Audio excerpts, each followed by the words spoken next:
Shalom. Selamat hari Minggu. Puji Tuhan bahwa hari ini kita beribadah, mengalami sukacita di dalam Tuhan. Sebab itu saya undang kita semua bangkit berdiri. Kita naikkan pujian, Tuhan Kau Gembala kami.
Kasih karunia rahmat dan damai sejahtera Allah Bapa dan Kristus Yesus Tuhan kita menyertai saudara-saudara sekalian. Amin. Nats pembimbing kita hari ini Matius 17 ayat 2, 3 dan 5. Lalu Yesus berubah rupa di depan mata mereka. Wajahnya bercahaya seperti matahari dan pakaiannya menjadi putih bersinar seperti terang. Maka nampak pada mereka Musa dan Elia sedang berbicara dengan dia. Dan tiba-tiba sedang dia berkata-kata, turunlah awan yang terang menaungi mereka. Dan dari dalam awan itu terdengar suara yang berkata, inilah anak yang kukasihi, kepadanya lah aku berkenan, dengarkanlah dia. Amin. Silakan.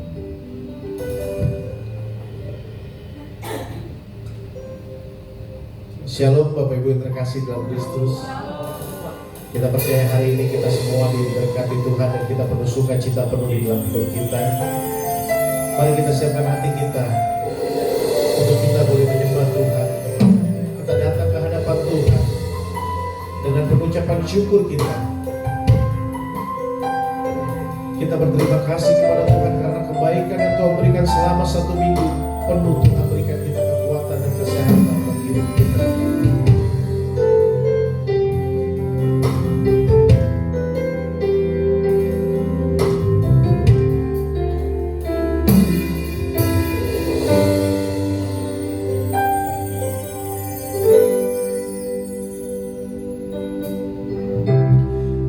kasih setiamu yang ku rasakan lebih tinggi dari langit biru. Kebaikanmu yang telah ku nyatakan lebih dalam dari lautan. Berkat-Mu Tuhan, berkat-Mu yang telah ku terima, sempat membuatku terpesona. Apa yang tak pernah ku pikirkan, itu yang Kau sediakan bagiku. Siapakah aku ini Tuhan, jadi biji mata-Mu. Dengan apa akan ku balas Tuhan, selain puji dan sembah Kau. Biarkan lagu ini boleh menjadi doa kita di dalam kehidupan kita. Kasih setiamu yang ku rasakan lebih tinggi dari langit biru. Kebaikan-Mu yang telah ku nyatakan lebih dalam dari lautan. Berkat-Mu yang telah ku terima, sempat membuatku terpesona. Apa yang tak pernah ku pikirkan, itu yang Kau sediakan bagiku. Siapakah aku ini Tuhan? Mari bangkit berdiri Bapak Ibu. Siapakah aku ini Tuhan, jadi biji mata-Mu. Dengan apa akan ku balas Tuhan, selain puji dan sembah Kau. Siapakah aku ini Tuhan? Siapakah aku ini Tuhan, jadi biji mata-Mu. Dengan apa akan ku balas Tuhan, selain puji dan sembah Kau. Siapakah aku ini Tuhan, jadi biji mata-Mu. Dengan apa akan ku balas Tuhan, selain puji dan sembah Kau.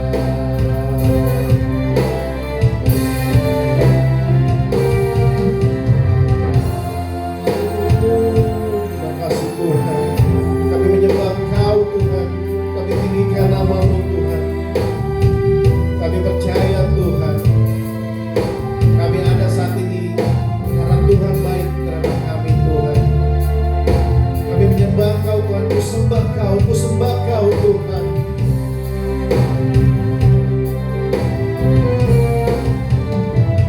Ku sembah Kau, ku sembah Kau.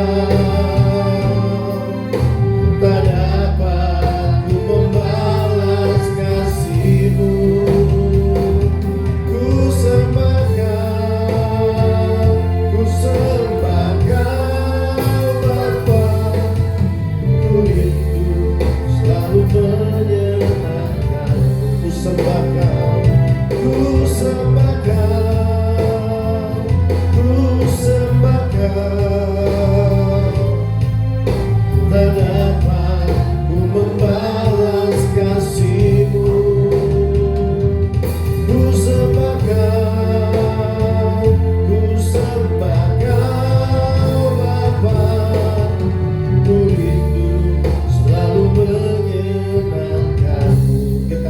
katakan apapun yang terjadi dalam hidup kita, Tuhan Yesus baik. Apapun yang terjadi di dalam hidupku, selalu ku berkata, Tuhan Yesus baik. Dalam segala hal yang terjadi, tetap ku berkata, Tuhan Yesus baik. Kita katakan sekali lagi dengan iman, apapun yang terjadi, apapun yang terjadi di dalam hidupku, selalu ku berkata, Tuhan Yesus baik. Dalam segala hal yang terjadi, tetap ku berkata, Tuhan Yesus baik. Mari kita sembah Tuhan. Ku sembah Kau, ku sembah Kau. Tak dapat ku membalas kasih-Mu. Ku sembah Kau, ku sembah Kau Bapa. Ku rindu selalu menyenangkan. Katakan ku sembah Kau, ku sembah Kau, ku sembah Kau. Tak dapat ku membalas kasih-Mu. Ku sembah Kau, ku sembah Kau Bapa. Ku rindu selalu menyenangkan. Ku rindu selalu menyenangkan. Ku rindu selalu menyenangkan. Haleluya Tuhan. Kami sembah Kau Tuhan. Apapun yang terjadi dalam hidup kami Tuhan, Tuhan Yesus selalu baik, teramat baik, dan begitu baik di dalam hidup kami. Terima kasih Tuhan Yesus. Haleluya. Amin. Beri kemuliaan pada Tuhan. Kita berikan salam kiri kanan kita. Katakan Tuhan Yesus baik.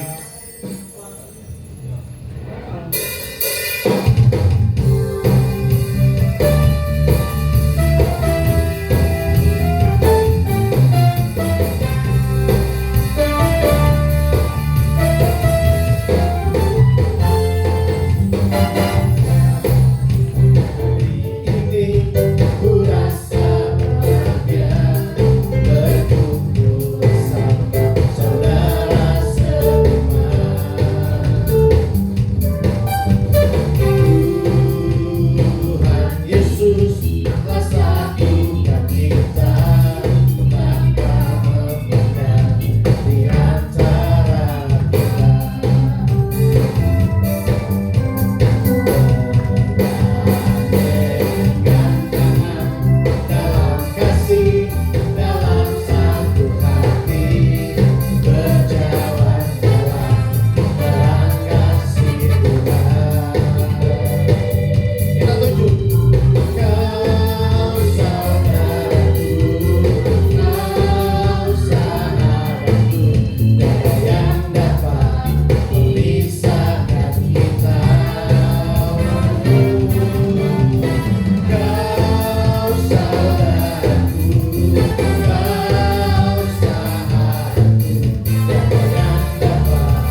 Kemarin kita banyak yang memperingati hari Valentine. Valentine itu bukannya sekedar kasih sayang terhadap pasangan kita, tapi kasih sayang kita terhadap orang tua kita, keluarga kita, dan semua yang kita kasihi. Sebelum kita mendengarkan firman Tuhan, saya ada kesaksian sedikit. 2 minggu lalu saya ada membantu seorang ibu-ibu. Dia pengusaha, dia janda, dan dia sudah ditinggalkan suaminya selama 6 tahun lebih. Nah, dia pengusaha yang mungkin sebelum suaminya pergi, pengusaha yang berhasil, bahkan miliarder. Tiba-tiba dia jatuh, benar-benar jatuh sampai dengan terpuruk. Kebetulan dia agamanya Kristen Katolik. Saya bilang sama ibu itu, Bu, tidak usah khawatir. Apapun yang ibu alami, Tuhan masih tahu. Berserah saja pada Tuhan, kita selalu berdoa pada Tuhan, pasti ada jalan keluar. Saya juga bantu doa beliau. Saya bilang, apa yang ibu punya hari ini? Saya tidak punya apa-apa, Pak. Tapi dia punya satu tempat yang sedang disewakan oleh orang asing yang 3 tahun lagi akan habis masa sewanya, tapi masih 3 tahun lagi. Tapi di detik ini dia tidak punya uang sama sekali. Bahkan untuk hidup aja, anaknya 2 kuliah, dia sudah tidak bisa lagi membiayai kuliah. Saya bilang, bagi Tuhan tidak ada yang mustahil. Saya akan coba bantu ibu, saya carikan penyewa setelah 3 tahun ini. Kalau bagi manusia itu nggak ada, itu mustahil. Mana ada orang yang mau sewa, padahal itu belum selesai 3 tahun lagi. Tapi saya berdoa, saya bantu ibu itu untuk bagaimana caranya bisa mendapatkan penyewa tempat itu untuk 3 tahun ke depan. Puji Tuhan, ternyata sedang ngobrol-ngobrol saya dengan teman-teman, ada orang yang tertarik untuk menyewa tempat dia. Dan puji Tuhannya lagi, orang itu langsung DP 20%. Puji nama Tuhan, bagi Tuhan tidak ada yang mustahil. Yang mungkin bagi kita itu tidak ada jalan keluar, tapi bagi Tuhan semua itu luar biasa. Mari Bapak Ibu, apapun yang kita alami saat ini, kita serahkan semua pada Tuhan. Kita percaya bahwa Tuhan Yesus baik dan sangat baik dan teramat baik bagi kita. Mari kita sembah Tuhan sebelum kita mendengarkan firman Tuhan.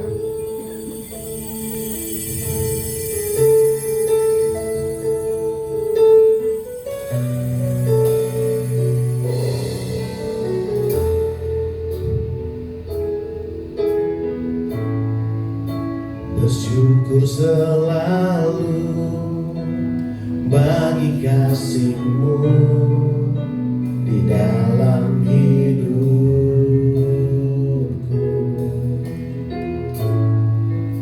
dan takkan ku ragu atas rencana-Mu untuk masa depanku.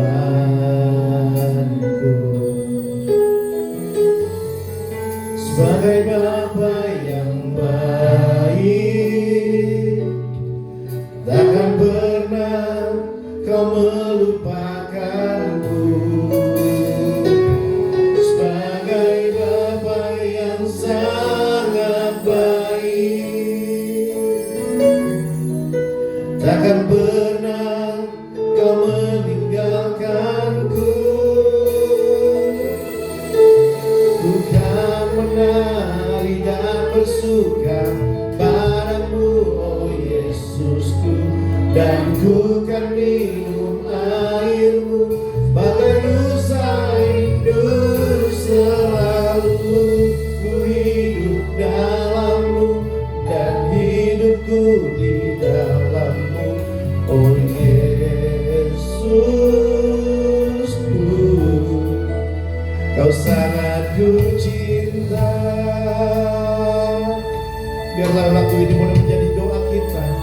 Bagaimana kita selalu bersyukur pada Tuhan, mengucap syukur setiap keadaan yang kita alami saat ini. Tuhan tidak akan pernah meninggalkan kita. Kita katakan bersyukur selalu.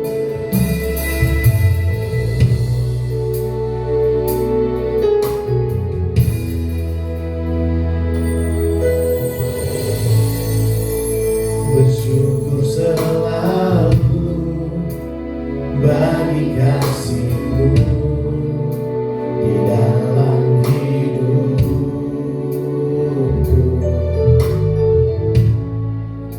dan takkan ku ragu atas rencana-Mu untuk masa depanku. Sebagai Bapa yang baik, takkan pernah Kau melupakanku. Sebagai Bapa yang sangat baik, takkan pernah Kau meninggalkanku. Ku kan menari dan bersuka padamu, oh Yesusku, dan ku kan minum air-Mu bagai lusa rindu. Selalu ku hidup dalam-Mu dan hidupku di dalam-Mu, oh Yesusku. Sangat puji-Ku menari dan bersuka padamu, oh Yesusku, dan ku kan minum air-Mu, oh bagai lusa rindu. Selalu ku hidup dalam-Ku dan hidupku di dalam-Mu, oh Yesusku. Ku kan menari dan bersuka padamu, oh Yesusku, dan ku kan minum air-Mu bagai lusa rindu.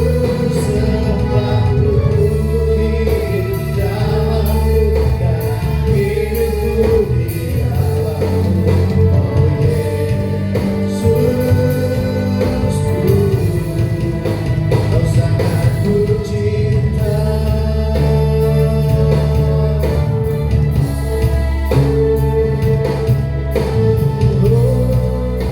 Ku kan menari,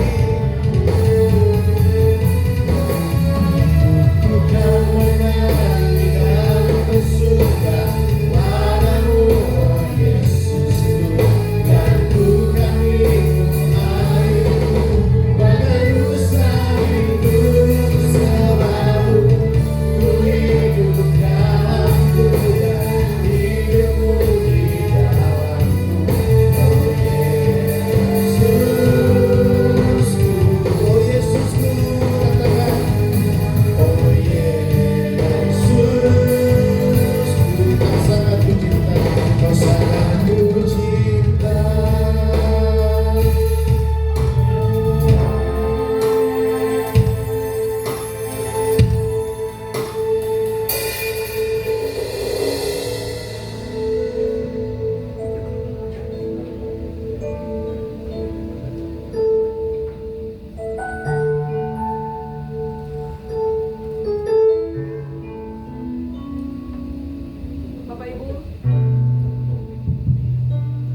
Bapak Ibu Saudara-saudara yang terkasih, kita akan belajar bersama dari firman Tuhan pagi ini. Mari sebelum kita membaca Alkitab dan merenungkannya, kita berdoa. Tuhan, pagi ini kami akan belajar dari firman-Mu. Oleh karena itu kami mohonkan Engkau memberikan kami hikmat, menganugerahkan kepada kami pikiran yang fokus tertuju hanya kepadamu Tuhan, supaya firman yang akan kami pelajari bersama, yang akan kami renungkan bersama pagi ini, dapat kami pahami dengan baik, dapat kami mengerti lebih dalam, dan dapat kami lakukan di dalam perjalanan hidup kami hari ke hari. Ini kami Tuhan, kami siap menyambut firman-Mu. Amin. Saya ajak kita untuk membuka Alkitab atau gadget. Pembacaan Alkitab di pagi ini terdapat di dalam Injil Lukas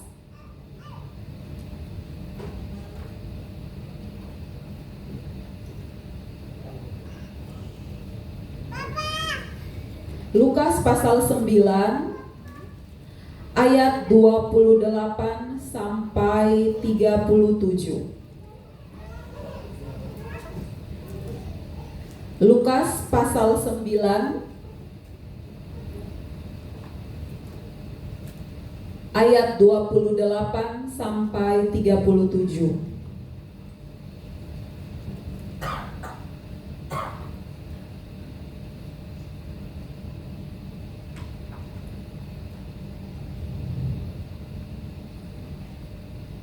Jika Bapak Ibu Saudara sudah menemukannya, mari kita baca bagian ini secara berbalasan. Saya membaca ayat yang genap, Bapak Ibu Saudara membaca ayat yang ganjil. Demikianlah firman Tuhan. Yesus dimuliakan di atas gunung. Kira-kira 8 hari sesudah menyampaikan perkataan itu, Yesus membawa Petrus, Yohanes, dan Yakobus lalu naik ke atas gunung untuk berdoa. Ketika ia sedang berdoa, wajahnya berubah dan pakaiannya putih berkilau-kilau.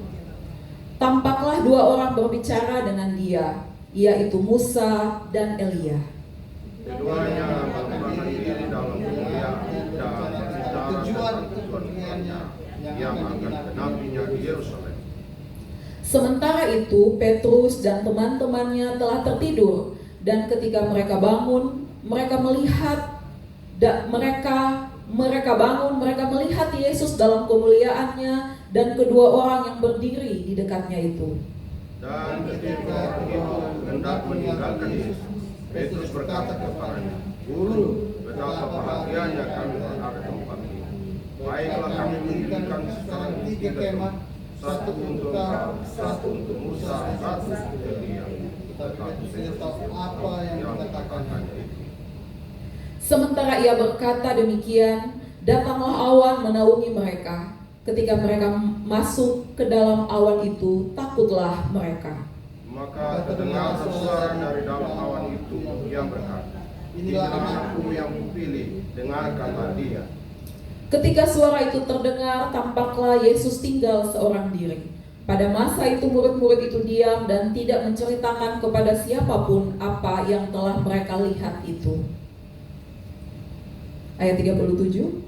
Pada keesokan harinya ketika mereka turun dari gunung itu, datanglah orang banyak berbondong-bondong menemui Yesus. Demikianlah firman Tuhan. Haleluya.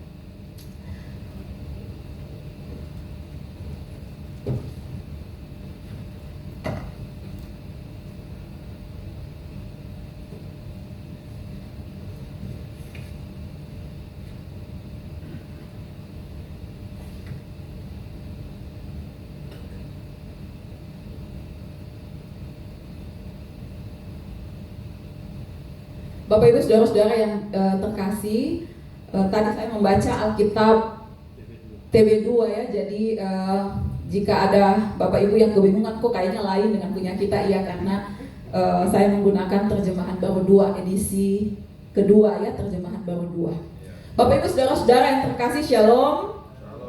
Selamat hari kasih sayang. Ayo kita salam dulu kiri kanan. Bapak Ibu salam dulu kiri kanan. Happy Valentine Day.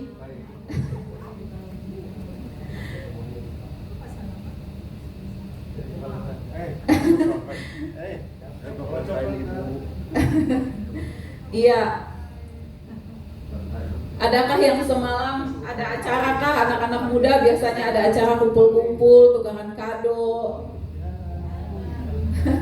Tukar rumah. Opa-oma juga ya Ibu ya, tidak ketinggalan ya.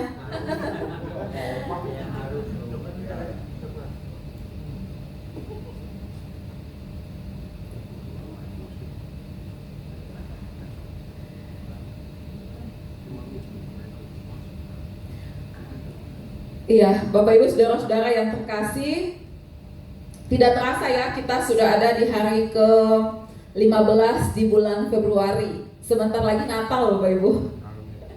Tidak terasa waktu berlalu begitu cepat, ada banyak sekali perubahan, ada banyak sekali kejutan-kejutan di tahun ini. Bahkan mengawali tahun ini kita dikejutkan dengan berbagai peristiwa, tidak hanya di Indonesia namun juga di berbagai belahan dunia yang lain. Ada bencana alam, ada pergolakan politik, ada resisi ekonomi yang membuat kehidupan kita tidak mudah untuk dijalani.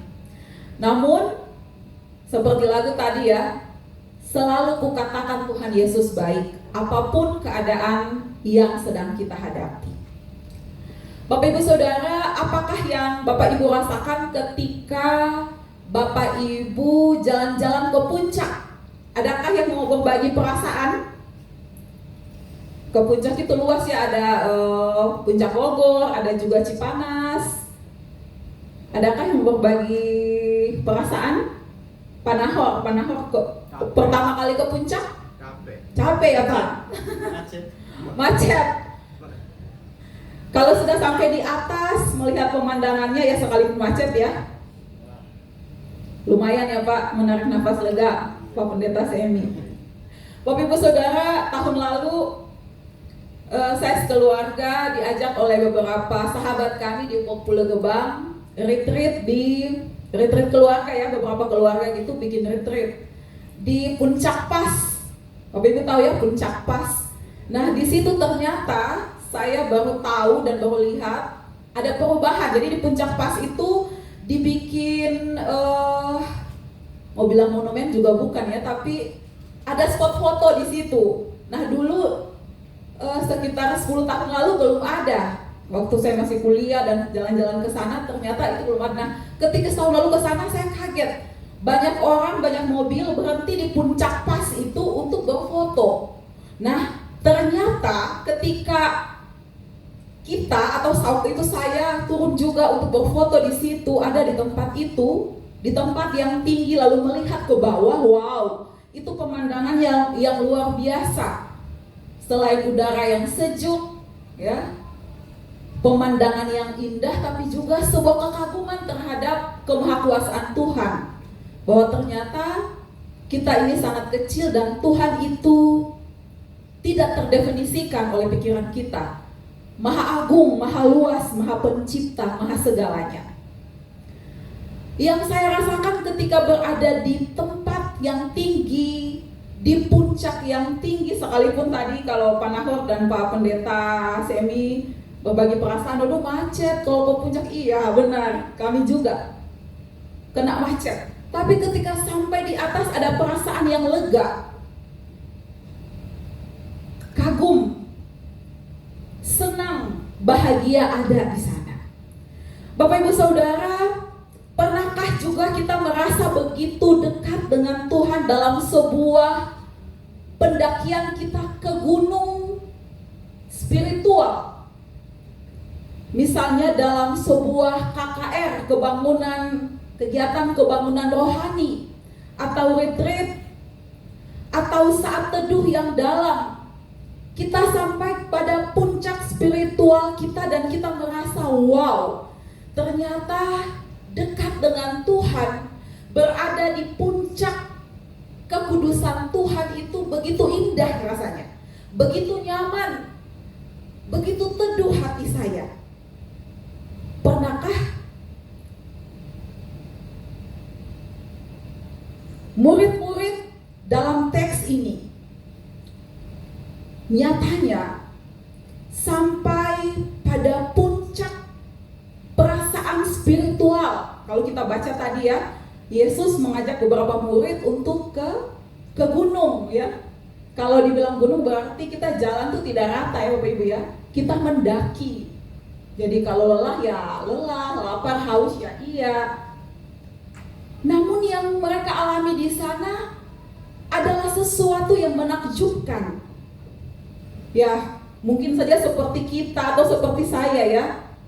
Wah, pertama kali mau ke puncak rasanya senang sekali. Merasa kalau nanti sampai di sana saya bisa foto-foto, sekalipun dulu 10 tahun lalu belum ada WhatsApp dan media sosial tidak secanggih seperti sekarang. Namun dulu dengan HP Nokia yang jadul itu bisa foto gitu, itu udah senang sekali. Nah, Petrus dan teman-temannya mungkin ketika diajak oleh Yesus punya harapan bahwa ketika mereka ada bersama Yesus, mendampingi Yesus berdoa di gunung, mereka mengalami perasaan atau peristiwa peristiwa spiritual yang ajaib misalnya, yang meneduhkan hati misalnya, dan itu mereka mengalaminya. Bapak Ibu Saudara, kita semua atau manusia cenderung mencintai pengalaman berada di puncak, tidak hanya puncak spiritual atau gunung spiritual atau puncak pas yang tadi saya bilang, tapi kita juga sangat mencintai dan nyaman ya, kita sangat nyaman ketika kita ada di puncak-puncak kehidupan kita, puncak karir, puncak pelayanan ya, puncak gelar kita. Wow, ternyata nyaman sekali karena ada begitu banyak fasilitas, ada begitu banyak berkat yang kita alami, yang kita terima ketika kita sampai atau berada dalam tanda kutip di puncak gunung kita. Secara psikologis dan spiritual kita mendambakan ketenangan dalam hidup. Kita menyukai tempat-tempat yang indah, dan kalau boleh meminta, manusia cenderung meminta kepada Tuhan untuk mengalami peristiwa-peristiwa yang ajaib.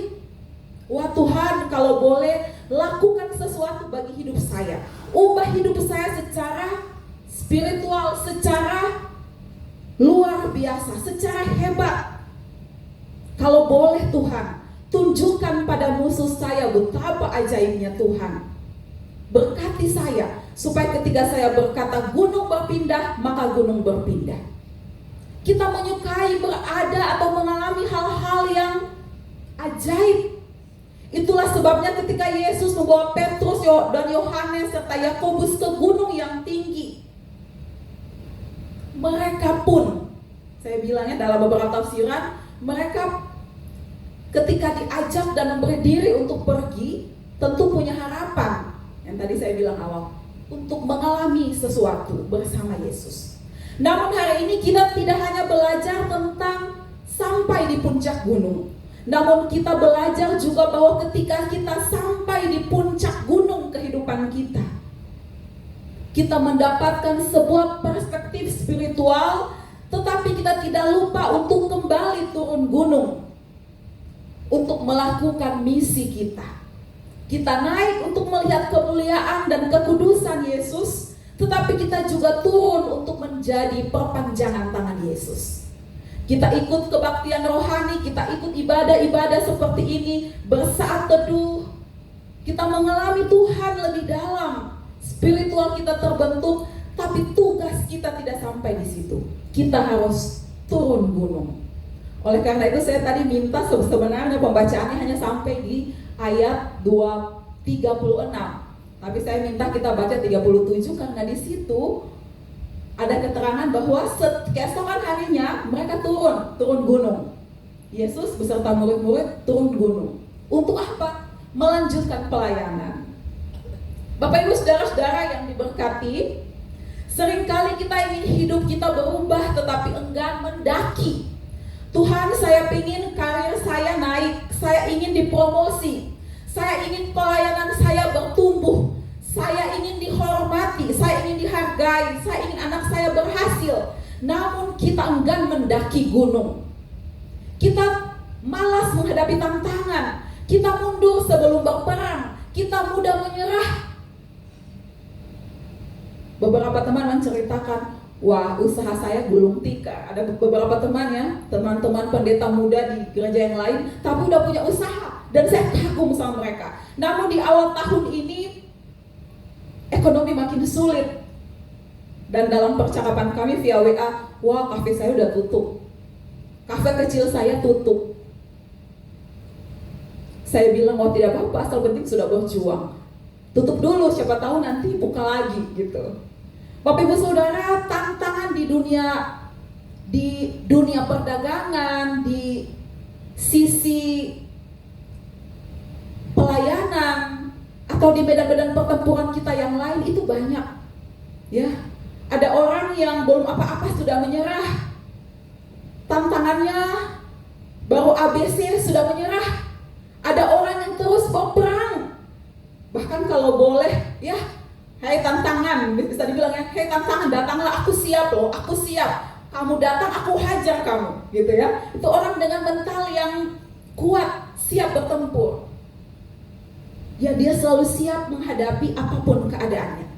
Ya, dalam istilah teologi, dalam pelajaran kita pagi ini, khotbah saya pagi ini, dia siap mendaki gunung. Saya harus sampai di puncak. Saya harus mengalami kemuliaan. Saya harus melihat Yesus. Saya harus mengalami Tuhan. Karena saya sudah berjuang. Bapak Ibu Saudara, berdoa dengan sungguh-sungguh itu membutuhkan energi, melepaskan gangguan duniawi, HP misalnya, ya. Saya di beberapa kali khotbah di akhir tahun kemarin ya, beberapa kali khotbah, saya tergerak Bapak Ibu untuk dalam tanda kutip melarang melihat HP dalam pelayanan, dalam khotbah ya. Jadi sebelum khotbah saya udah bilang, Bapak Ibu, saat saya berkhotbah tolong tidak main HP. Dan dari mimbar saya lihat 1-2 orang masih main, tapi oke, itu keputusan mereka. Tanggung jawab saya adalah mengajak. Tanggung jawab saya adalah menegur. Tanggung jawab saya adalah merengkuh, melayani dengan cara-cara yang baik. Bapak Ibu Saudara, jika Anda tidak pernah meluangkan waktu untuk naik ke gunung secara pribadi dengan Tuhan, Anda akan menjalani hidup dengan perspektif lembah yang sempit. Anda akan melihat masalah sebagai raksasa dan Tuhan sebagai figuran. Di atas gunung dalam doa urutannya terbalik. Tuhan adalah sang raksasa, the giant. Dan masalah Anda dan saya adalah debu di bawah kakinya. Kalau kita tidak mau mendaki, kita tinggal saja di lembah gunung ya, di bawah. Kita tidak akan melihat betapa Tuhan itu luar biasa, betapa Ia mulia dan perkasa. Oleh karena itu sekali lagi Bapak Ibu, fight. Ini baru bulan kedua di tahun ini. Perjalanan kita masih panjang. Oleh karena itu, mari mendaki. Mari kita masuk ke inti masalahnya di ayat 33. Petrus melihat kemuliaan itu. Ia melihat Musa dan Elia lalu berkata, Guru, betapa bahagianya kami berada di sini. Baiklah kami mendirikan 3 kemah. 1 untukmu, 1 untuk Elia, dan 1 untuk Musa. Petrus menawarkan sebuah proposal bisnis rohani yang terlihat bagus, tapi sebenarnya egois ya. Dia ingin membangun zona nyaman spiritual. Wow, kalau kita bikin kemah di sini, jika Yesus menyetujui proposal saya, istilahnya kayak gitu ya, maka kita akan bangun kemah di sini dan setiap hari Petrus, Yakobus, dan Yohanes akan menyaksikan hal-hal ajaib yang terjadi. Bayangkan, dia tidak mau turun gunung, mendaki capek-capek sampai di atas, dia sudah berpikir tidak mau turun. Wah, kalau boleh kita di sini saja, kita stay di sini saja Tuhan. Enak di sini, saya suka di sini, nyaman di sini. Saya bisa melihat Tuhan kapan saja. Dia ingin membangun dinding agar kemuliaan itu tetap di sana. Dia saksikan dan orang lain tidak boleh. Dia tidak mau turun gunung lagi karena di bawah sana ada orang sakit yang harus disembuhkan. Ada musuh mengintai dan ada salib yang menanti Yesus. Bapak Ibu lihat ya, setelah mereka turun gunung, apa yang dilakukan? Yesus melayani lagi. Ia mengusir roh dari seorang anak yang sakit. Naik gunung, turun gunung untuk melakukan misi. Yang ada dalam pikiran Petrus, no, saya mau di sini lebih lama, tapi tidak dengan Yesus, tidak.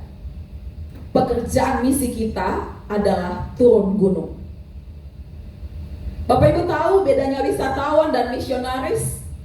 Seorang wisatawan pergi ke tempat yang indah untuk menikmati pemandangan, ya, kulineran, tempat-tempat yang cantik, yang indah, yang keren, yang instagramable, ya. Itu bahasa sekarang Bapak Ibu, Instagramable. Ya Pak Semi ya, Instagramable, saya ikut-ikut aja. Ambil vlog, harus upload dimanapun kita berada, seluruh dunia harus tahu. Banyak orang Kristen menjadi wisatawan rohani. Pergi ke tempat yang indah, foto lalu upload. Lalu kalau bisa berlama-lama di sana. Tapi seorang misionaris rohani pergi ke tempat yang banyak tantangan. Jadi apakah salah ke tempat yang indah? Tidak dong. Tapi salahnya adalah ketika kita lupa bahwa tugas kita tidak hanya mengalami, menikmati, memandang, merasakan keindahan di tempat di mana kita berkunjung. Yang harus kita ingat adalah itu cukup. Pulanglah, kembalilah ke hidupmu, dan kasih tahu untuk banyak orang bahwa Tuhan itu pencipta alam semesta. Dia yang mengubah hidupmu. Bapak Ibu saudara-saudara yang diberkati, Tuhan tidak memanggil Bapak Ibu dan saya untuk menjadi penikmat kemuliaan saja. Jika gereja kita hanya menjadi tempat berkumpulnya orang-orang yang sibuk membangun kemah dan mengagumi diri serta gembalanya. Nah, Bapak Ibu, saya ingat beberapa waktu lalu Profesor Yowas Adi Prasetya menulis di halaman Facebooknya bahwa ia menjadi geli, ya, menjadi tidak nyaman ketika ada sebutan seperti ini. Oh, ini gerejanya pendeta A, ini gerejanya pendeta B, ini sinodenya pendeta X, ini sinodenya pendeta Y. Menurut dia itu tidak teologis, karena gereja adalah milik Tuhan. Kita adalah pengerjanya. Jadi ketika orang melabeli dirinya sebagai yang punya gereja, menurut Profesor Yowas, hati-hati. Hati-hati. Bapak Ibu bisa refleksikan lebih dalam dan lebih jauh. Kemah Petrus tidak pernah dibangun di atas gunung itu karena Allah tidak menginginkannya. Di dalam gereja kita tidak boleh hanya membangun gereja dengan gereja di dalamnya. Di dalam gereja ada kemah-kemah kecil. Kita hanya bergereja. Kita tidak menjadi orang-orang yang bersosial. Kalau boleh, cukup saja saya membantu dan melayani di gereja saya. Di luar gereja saya, di luar komunitas saya, stop. Nah, silakan Bapak Ibu ambil keputusan. Tetap membangun kemah saja di gereja, ataukah mau keluar, turun gunung, mewartakan misi lebih luas. Bapak Ibu saudara-saudara yang diberkati, poin berikut yang kita renungkan. Perhatikan ayat 36. Setelah penglihatan itu selesai, Yesus ditemukan seorang diri. Musa pergi, Elia pergi. Yesus mengajak murid-murid turun gunung. Mengapa harus turun? Sebab di bawah gunung, di lembah kehidupan yang berdebu itu, ada seorang ayah yang menangis karena anaknya kerasukan. Kita lihat nanti ya di ayat ini, yang tadi saya bilang, Lukas pasal 9 ayat 37 sampai 43. Ada dunia yang skeptis dan penuh keraguan. Ada tugas keselamatan yang harus diselesaikan di atas kayu salib. Oleh karena itu, mereka harus turun gunung.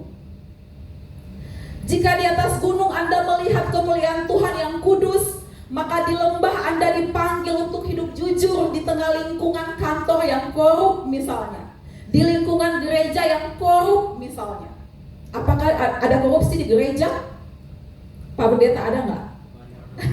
Bu Pendeta? Banyak ya? Kalau boleh jujur banyak. Bahkan kalau cari di internet juga ada. Sinode A, B, C. Bayangkan, ada.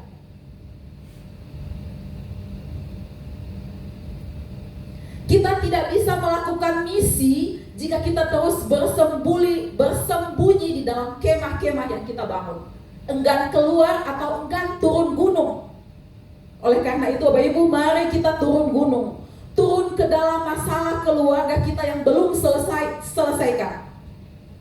Kasih pengampunan, berikan pengampunan. Harus mengampuni, mengampuni. Harus berdamai, berdamai. Turun ke dalam masyarakat yang membutuhkan bantuan sosial, turun.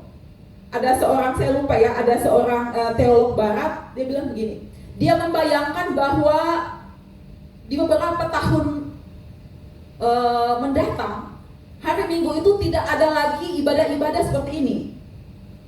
Kalau boleh di hari Minggu saat jam ibadah seperti biasanya, semua anggota jemaat turun ke jalan membersihkan sampah.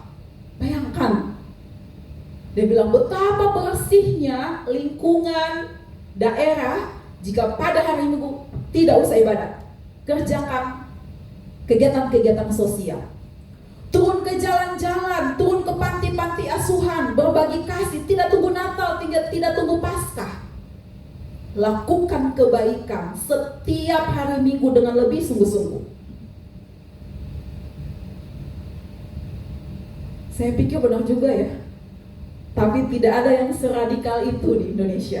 Bahkan di dunia kayaknya belum ada orang yang seradikal itu kali. Atau saya salah, Pak Semi dan Ibu Bapak Pendeta punya data boleh. Tapi belum ada orang yang seradikal itu.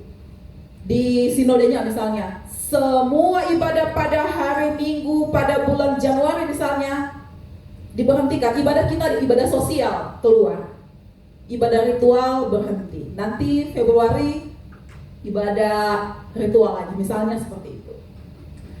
Turun ke dalam pergaulan yang membutuhkan terang Injil. Turun ke dalam gereja-gereja yang korup dan menegur. Di Gereja Sahabat Indonesia, Ibu Pendeta Indri, saya lihat sangat militan perjuangan ini. Kita harus jujur, kita harus transparan gitu soal keuangan. Dan kalau saya baca di WA grup, wow, saya bilang, wah, saya mau jadi penerus Bu Indri gitu ya, memperjuangkan hal-hal yang baik, yang jujur dan adil. Misi bukan tentang membawa orang ke atas gunung saja, tapi membawa kemuliaan juga ke gunung, ke lembah, turun gunung ke dunia. Pelayanan kita tidak boleh berhenti di gereja. Pelayanan kita harus diteruskan ke dalam dunia.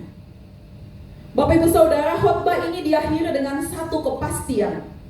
Yesus yang wajahnya bercahaya di atas gunung adalah Yesus yang sama yang memegang tangan Bapak Ibu dan saya saat berjalan di lembah kegelapan. Petrus mungkin kecewa karena tidak jadi membangun kemah di gunung.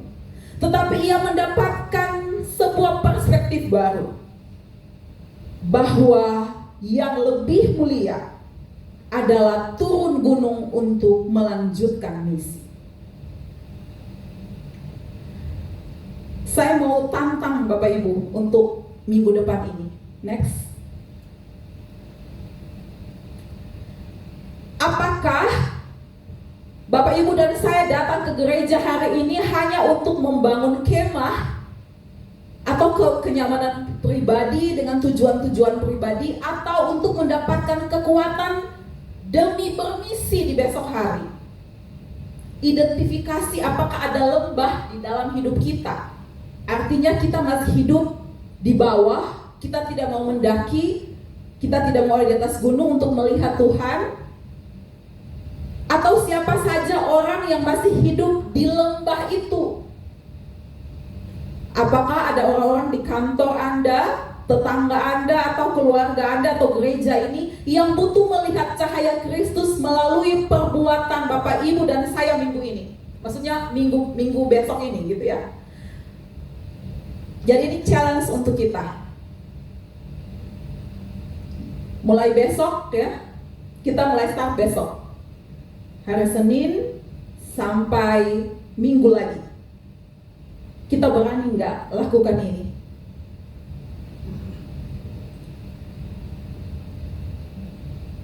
Turun gunung, lakukan sesuatu. Bapak Ibu Saudara, naiklah ke gunung setiap pagi dalam doa untuk melihat wajah Tuhan. Dan pastikan setelah berdoa Anda kembali turun gunung untuk menjadi kaki tangannya Tuhan. Tuhan memberkati GSI Alpha Omega, Bapak Ibu Gembala, para pekerja gereja, jemaat, dan semua orang yang Tuhan pakai untuk melayani di jemaat ini. Amin. Mari kita berdoa. Kami bersyukur Tuhan bahwa oleh kasih-Mu dan oleh karena setia-Mu, kami dimampukan untuk belajar bersama pagi ini. Bahwasanya ketika Tuhan menganugerahkan kami kekuatan, menganugerahkan kami 2 kaki dan 2 tangan, menganugerahkan kami 2 mata dan 2 telinga, menganugerahkan kepada kami 1 mulut, menganugerahkan kepada kami hikmat, menganugerahkan kepada kami Roh Kudus, maka kami mestinya menyadari bahwa kami punya tanggung jawab untuk turun gunung setiap kali kami sudah sampai di atas gunung. Bahwa setiap kali kami enggan turun gunung, itu adalah waktu di mana kami harus turun dari kenyamanan kami, dari kebiasaan-kebiasaan kami yang jelek, dari dosa-dosa kami, dari fantasi-fantasi hidup kami, keduniawian kami. Ampuni kami Tuhan, jika dalam hari-hari hidup kami sebagai para pekerja gereja, sebagai para gembala, maupun sebagai jemaat, ampuni kami Tuhan jika selaku orang tua terhadap anak-anak, anak-anak terhadap orang tua, suami terhadap istri, istri terhadap suami, kami banyak kali tidak menyadari bahwa misi kami adalah turun gunung.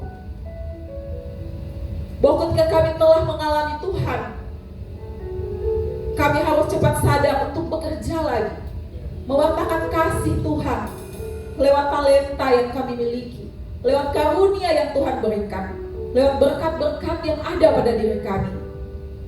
Kami harus selalu menjadi saluran kebaikan bagi banyak orang di sekitar kami. Terima kasih Tuhan untuk pelajaran, untuk nilai-nilai yang kami nikmati lewat khotbah pagi ini. Kami percaya Tuhan beserta kami. Gadamu dan tongkat-Mu menguatkan kami, memberi kami arah untuk melangkah di pekan yang baru nanti. Terima kasih Tuhan. Terima kasih untuk semua jemaat Tuhan yang datang bersekutu pagi ini. Tuhan berkati mereka semua dengan kebaikan-kebaikan Tuhan. Apapun yang mereka doakan dan kerjakan, Tuhan buat itu berhasil di tahun ini. Kiranya Engkau perhitungkan pelayanan mereka dan menjadikan itu berkat bagi keluarga-keluarga mereka. Para gembala di tempat ini beserta keluarga, Tuhan berkati dengan kekuatan, dengan kesehatan, dengan hikmat, dengan berkat-berkat materi, berkat-berkat rohani, supaya pelayanan di gereja ini terus bertumbuh dan berbuah. Kami satu hati pagi ini menopang keluarga hamba-Mu, Pak Pendeta Semi yang sedang berduka. Tuhan topang, Tuhan hiburkan dan kuatkan, supaya keluarga ini sekalipun dalam duka karena kehilangan yang berat, mereka tetap memuliakan Tuhan dan menjadi saksi tentang betapa baiknya Tuhan dalam kehidupan mereka. Terima kasih Tuhan, terpujilah nama Tuhan hari ini sampai selamanya. Amin.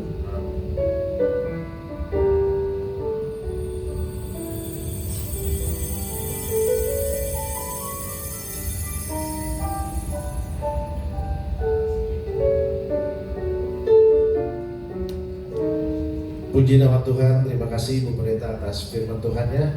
Biar firman Tuhan yang kita dengar pada hari ini boleh menjadi kekuatan dan boleh kita jalankan dalam kehidupan kita sehari-hari. Tiba waktunya kita akan memberikan persembahan. Sebelum kita memberi, saya akan membacakan satu ayat yang diambil dari Mazmur pasal 96 ayat 7 sampai dengan 8 yang berbunyi, kepada Tuhan hai suku-suku bangsa, kepada Tuhan sajalah kemuliaan dan kekuatan. Berilah kepada Tuhan kemuliaan namanya, bawalah persembahan dan masuklah ke pelantarannya. Mari kita berdoa sebelum kita memberi. Bapa kami dalam surga, terima kasih Tuhan buat firman-Mu. Terima kasih buat hari ini Tuhan untuk memberikan kami kekuatan, kesehatan, bahkan napas kehidupan yang selalu baru di setiap pagi. Tuhan, tiba waktu kami akan memberi Tuhan, kiranya berkati Tuhan, biarlah berkati tangan-tangan yang memberi Tuhan, dan Tuhan juga berkati tangan-tangan yang belum bisa memberi. Biarlah persembahan ini Tuhan boleh membantu untuk gereja ini Tuhan, untuk pelayanan di gereja ini Tuhan. Terima kasih Tuhan Yesus. Kami menyerahkan Tuhan persembahan ini dalam tangan-Mu. Dalam nama Tuhan Yesus kami berdoa dan mengucap syukur. Haleluya. Amin. Kepada petugas kami persilakan kita memberi dengan hati.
Jemaat sekalian, bersama-sama kita mengucapkan pengakuan iman rasuli. Mari bersama-sama.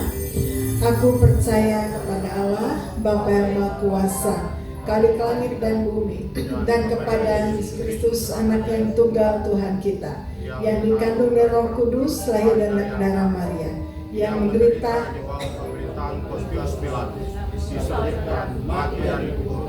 turun ke dalam kerajaan maut, pada hari ketiga bangkit pula dan ke orang mati, naik ke surga di sebelah kanan Allah Bapa yang Maha Kuasa, dan sampai sana kami orang dan yang mati.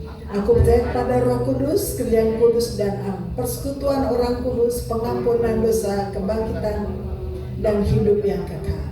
Amin. Kita akan masuk di dalam doa syafaat. Kita bersama-sama, mari kita berdoa. Bapa dalam surga, sekali lagi ucap syukur bahwa hari ini kami boleh diberkati lewat kebenaran firman Tuhan. Dan akhirnya kami juga menyerahkan jemaat kami, saudara-saudara kami yang butuh dukungan doa, yang sakit Tuhan menolong, baik untuk Ica dan Noel Tuhan terus pulihkan, juga untuk Ibel juga Tuhan pulihkan kesehatannya. Untuk Pak Gente juga Tuhan tolong berikan kekuatan secara khusus, Tuhan pulihkan, terus berikan semangat dalam menghadapi sakit ini. Terima kasih Bapa surga, bahkan seluruh jemaat yang lainnya sakit yang berkelemahan tubuh, Tuhan juga menolong. Bahkan memiliki pergumulan dalam usaha pekerjaan, Tuhan campur tangan. Kami percaya bahwa tangan Tuhan selalu menopang, memimpin, menolong setiap anak-anak-Mu yang berseru kepadamu. dan pertolongan Tuhan tepat pada waktunya, tidak pernah terlambat. Terima kasih Bapa dalam surga. Bapa juga menyerahkan saat ini kondisi negara kami, baik bencana alam di mana-mana, banjir, Tuhan tolong. Kami rindu setiap yang mengalami korban sebagai bencana, Tuhan menolong. Kuatkan, teguhkan mereka. Mungkin mereka kehilangan orang dikasihi, kehilangan harta benda, bahkan hal yang paling berharga hidup mereka. Tuhan tolong kuatkan, teguhkan, dan pakai kami sebagai sang manusia untuk menolong meneguhkan mereka. Bahkan tim-tim yang berjuang, yang membantu ke daerah-daerah, Tuhan menolong. Berikan juga mereka kekuatan, kesehatan, dan berkati perjalanan mereka dalam menuju tim-tim korban bencana alam ini maupun korban banjir. Terima kasih Bapa dalam surga. Menyerahkan juga pemerintah kami dalam tangan Tuhan dan mengatasi berbagai masalah yang cukup berat. Tuhan juga menolong. Berikan bagi Presiden kami sujanya hikmat, takut akan Tuhan dalam memimpin bangsa kami ke arah yang lebih baik dan lebih benar. Tuhan tolong berikan keberanian untuk menyatakan kebenaran. Terima kasih Bapa dalam surga. Menyerahkan juga untuk seluruh tim yang melayani. Tuhan juga terus berikan kekuatan, semangat di dalam melayani. Tuhan memberkati. Bahkan seluruh majelis, seluruh hamba Tuhan, seluruh jemaat juga Tuhan tolong supaya kami bersatu padu di dalam melayani, memberitakan Injil, bahkan dalam melaksanakan misi Allah. Terima kasih Bapa dalam surga. Ucap syukur menaikkan syafaat kami dalam nama Tuhan Yesus Kristus yang sudah mengajar kami berdoa. Bapa di surga, dikuduskan namamu. Datanglah kerajaan-Mu, jadilah kehendak-Mu di bumi seperti di surga. Berikanlah kami pada hari ini makanan kami yang secukupnya, dan ampunilah kami akan kesalahan kami, seperti kami juga mengampuni orang bersalah pada kami. Dan jangan bawa kami ke dalam pencobaan, tetapi lepaskanlah kami daripada yang jahat. Karena Kau punya kerajaan dan kuasa dan kemuliaan sampai selama-lamanya. Amin.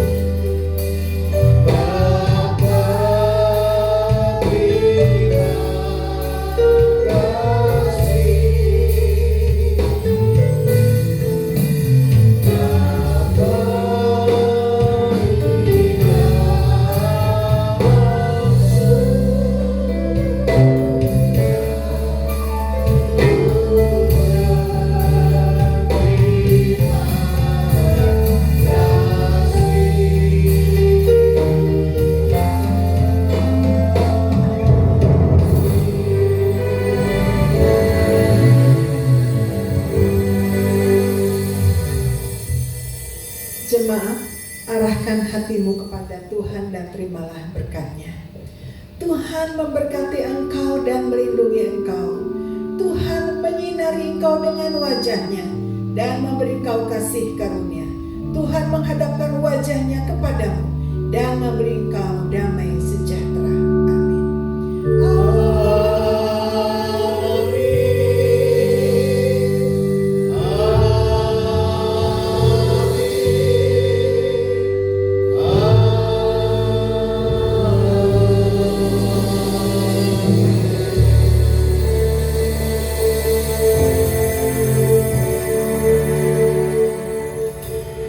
Amin. Saat teduh, Tuhan Yesus memberkati.